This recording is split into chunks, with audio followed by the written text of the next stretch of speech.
Welcome to my new videos. আজকের এই ভিডিওতে আমি কথা বলবো কিভাবে দাভিন্সি রিজলভ সফটওয়্যারের মাধ্যমে কোনো ভিডিওর অডিওকে আলাদা করতে হয়। How to separate audio from video in DaVinci Resolve. আমি টাইমলাইনে একটি ভিডিও এনে রেখেছি। এখন এই ভিডিওটাকে সিলেক্ট করতে হবে। টাইমলাইন থেকে ভিডিওটাকে সিলেক্ট করার জন্য মাউসের লেফট বাটন ক্লিক করতে হবে এবং রাইট বাটন ক্লিক করলে কিছু অপশন পাওয়া যাবে। এই অপশনগুলোর মধ্য থেকে সর্বশেষ নিচে যে অপশনটি রয়েছে লিঙ্ক ক্লিপস নামে, এই লিঙ্ক ক্লিপসের বাম পাশে একটি টিক চিহ্নর মতো দেওয়া রয়েছে। এই টিক চিহ্নটি উঠিয়ে দিতে হবে। যদি টিক চিহ্নটি উঠিয়ে না দেই তাহলে কিন্তু এই ভিডিও আর অডিও একত্রিত থাকবে। আমি যদি এই ভিডিওকে মুভ করি তাহলে তার সাথে অডিও মুভ হচ্ছে, তার মানে ভিডিওর অডিও জোড়া লাগানো আছে। এখন আমি টিক চিহ্নটি উঠিয়ে দিলাম। আমাদের ভিডিও থেকে অডিও কিন্তু অলরেডি আলাদা হয়ে গিয়েছে।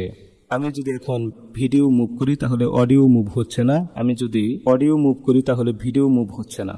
আমরা চাইলে এখান থেকে আমাদের অডিওকে ডিলিট করে দিতে পারবো।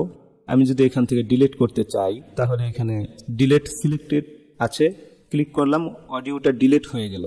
যদি আমি ভিডিও ডিলিট করতে চাই তাহলে আবারও আমি যদি ডিলিট সিলেক্টেড অপশনে ক্লিক করি তাহলে কিন্তু আমার ভিডিওটাও ডিলিট হয়ে যাবে।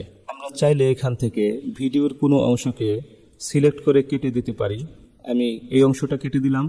আবার যদি চাই এখানে মাউস কার্সর এনে এখান থেকেও কেটে দিতে পারি। আবার যদি চাই মাঝখান থেকে আমি ভিডিও কিন্তু কেটে দিতে পারি। যদি প্রয়োজন হয় আমি অডিওকে সেমভাবে কেটে দিতে পারি। আবার যদি প্রয়োজন হয় এখানে কেটে দিয়ে মাঝখান থেকে কিন্তু অডিওটাকে আমরা চাইলে ডিলিট করে দিতে পারি, অথবা চাইলে প্রথম অংশ ডিলিট করে দিতে পারি। অর্থাৎ আমরা যেইভাবেই চাই না কেন সেইভাবেই কিন্তু আমরা আমাদের ভিডিও থেকে অডিওকে আলাদা করে আমরা আমাদের কাজ খুব সুন্দরভাবে করতে পারবো। তো এই ছিল ভিডিও। আশা করি আপনারা বুঝতে পেরেছেন কিভাবে দাভিন্সি রিজলভ সফটওয়্যারে ভিডিও থেকে অডিওকে আলাদা করতে হয়। ওকে, যদি ভিডিওটি ভালো লাগে অবশ্যই চ্যানেলটিকে সাবস্ক্রাইব করে রাখবেন এবং লাইক, কমেন্ট, শেয়ার করতে ভুলবেন না।